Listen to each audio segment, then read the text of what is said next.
ಸಾಮಾನ್ಯವಾಗಿ ಹೆಂಡತಿ ಜಗಳ ಮಾಡ್ಕೊಂಡು ಮನೆ ಬಿಟ್ಟು ಹೋದರೆ ಏನು ಮಾಡ್ತಾರೆ? ಕನ್ವಿನ್ಸ್ ಮಾಡಿ ಕರ್ಕೊಂಬರ್ಬೇಕು, ಇಲ್ಲ ಬುದ್ಧಿ ಹೇಳಿ ಕರ್ಕೊಂಬರ್ಬೇಕು. ಅದನ್ನು ಬಿಟ್ಟು ಫಸ್ಟ್ ನೈಟ್ ವಿಡಿಯೋ ಇಟ್ಕೊಂಡು ಬ್ಲ್ಯಾಕ್ ಮೇಲ್ ಮಾಡೋದಾ ಇಲ್ಲೊಬ್ಬ ವ್ಯಕ್ತಿ? ನೋಡಿ, ಈತ ವಿಕೃತ ಪತಿ ರಾಜಧಾನಿ ಬೆಂಗಳೂರಿನಲ್ಲಿರುವಂಥದ್ದು. ನಾನು ಹೇಳಿದ ಹಾಗೆ ನೀನು ಕೇಳಬೇಕು, ಇಲ್ಲಾಂದರೆ ಈ ವಿಡಿಯೋನೆಲ್ಲ ವೈರಲ್ ಮಾಡ್ತೀನಿ ಅಂತ ಹೇಳಿ ಬ್ಲ್ಯಾಕ್ ಮೇಲ್ ಮಾಡಿದ್ನಂತೆ. ಈ ಪತಿಯ ವರ್ತನೆಯಿಂದ ಬೇಸತ್ತು ಹೋಗ್ಬಿಟ್ಟಿದ್ದಾರೆ ಪತ್ನಿ, ದೂರು ಕೂಡ ಕೊಟ್ಟಿದ್ದಾರೆ. ಅಮೃತಹಳ್ಳಿ ಪೊಲೀಸ್ ಠಾಣೆಯಲ್ಲಿ ಇದೇ ವಿಚಾರಕ್ಕೆ ಸಂಬಂಧಪಟ್ಟಂತೆ ದೂರು ದಾಖಲಾಗಿದೆ.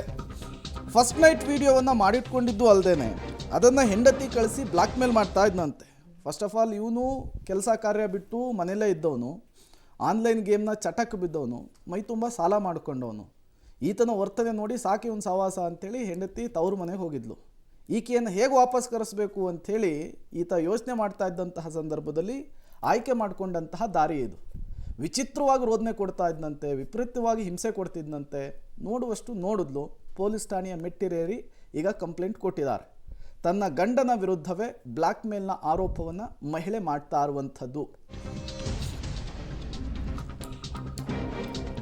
ಗೋವಿಂದರಾಜು ಪ್ರೀತಿಸಿ ಮದುವೆ ಆಗಿರ್ತಾರೆ ಸಂತ್ರಸ್ತೆ. ಬೆಂಗಳೂರಿನ ಅಮೃತಹಳ್ಳಿಯಲ್ಲಿ ದಂಪತಿ ವಾಸ ಇರ್ತಾರೆ. ಕೆಲಸಕ್ಕೆ ಹೋಗದೆ ಆನ್ಲೈನ್ ಗೇಮ್ಗಳನ್ನು ಆಡ್ತಾ ಇವನು ಕಾಲಹರಣ ಮಾಡ್ಕೊಂಡಿದ್ದ ಮತ್ತು ವೇಸ್ಟ್ ಬಾಡಿ ರೀತಿ ಇದ್ದ. ಗಂಡನ ಮನೆ ಬಿಟ್ಟು ತವರು ಮನೆಗೆ ಹೀಗಾಗಿ ಈತನ ವರ್ತನೆಯ ಕಾರಣಕ್ಕೋಸ್ಕರ ಬೇಸತ್ತು ಪತ್ನಿ ಹೋಗಿದ್ದು. ಕೋಪಗೊಂಡು ಅಶ್ಲೀಲ ವಿಡಿಯೋಗಳನ್ನು ಹರಿಬಿಟ್ಬಿಡ್ತೀನಿ ಅಂತ ಹೇಳಿ ಬೆದರಿಕೆ ಹಾಕಿದ್ನಂತೆ. ಇಂಥದ್ದೊಂದು ವಿಲಕ್ಷಣ ಘಟನೆಗೆ ಬೇಸತ್ತಂತಹ ಮಹಿಳೆ, ಸಂತ್ರಸ್ತ ಮಹಿಳೆ ಈಗ ಠಾಣೆಯ ಮೆಟ್ಲೇರಿರೋದು ಗೊತ್ತಾಗ್ತಾ ಇದೆ. ಬಟ್ ಯಾರೊಂದಿಗೆ ಜೀವನ ಕಟ್ಕೊಳ್ತೀವಿ ಅನ್ನೋದು ತುಂಬ ಇಂಪಾರ್ಟೆಂಟ್ ಆಗುತ್ತೆ. ನೋಡಿ, ಪತ್ನಿಯ ವಿಡಿಯೋನೇ ನಾನು ಸ್ಟೇಟಸ್ಗೆ ಹಾಕ್ಕೊಳ್ತೀನಿ ಅಂದರೆ ಈ ಒಂದು ಮನಸ್ಥಿತಿ ಎಷ್ಟು ಕೆಳಕ್ಕೆ ಹೋಗಿತ್ತು, ನೀಚ ಬುದ್ಧಿ ಎಂಥದ್ದು ಅನ್ನೋದು ಗೊತ್ತಾಗುತ್ತೆ. ತಕ್ಕ ಪಾಠ ಕಲಿಸ್ಬೇಕು. ಯಾವ್ಯಾವ ಸೆಕ್ಷನ್ಸ್ ನಡಿಯಲ್ಲಿ ಕೇಸ್ ದಾಖಲಿಸ್ಕೊಂಡಿದ್ದಾರೆ? ಸಾಮಾನ್ಯವಾಗಿ IT ಸೆಕ್ಷನ್ಸ್ ಎಲ್ಲ ಅಟ್ರಾಕ್ಟ್ ಆಗುತ್ತೆ ಇಲ್ಲಿ, ನೋಡೋಣ.